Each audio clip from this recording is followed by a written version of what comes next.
Japan waxay iibsanaysaa hub awood u leh inuu gaadho Shiinaha waana arrin ay ka gaabsatay ku dhawaad 80 sano kadib dagaalkii labaad ee adduunka. Japan waxay iskaga mamnuucday inay noqoto quwad ciidan ma lahayn hub weerar oo masaafo dheer gaadha gantaalo weerar ah ama awood xooggan oo ciidan oo ay ku gaadhsiiso meelaha ka baxsan xuduudaheeda.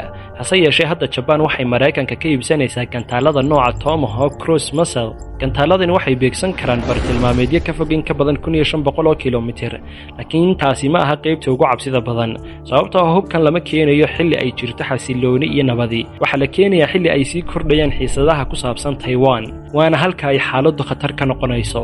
haddii dagaal ka qarxo agagaarka Taiwan, Japan si degdeg ah ayay ugu lug yeelan kartaa.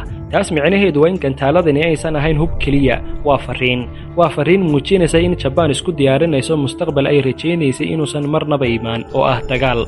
laakiin Shiinuhu si ka duwan ayuu arrintan u arkaa. dowladda Beijing waxay u aragtaa tan inay tahay soo noqoshada quwad ciidan oo aysan kalsooni ku qabin 10 sano.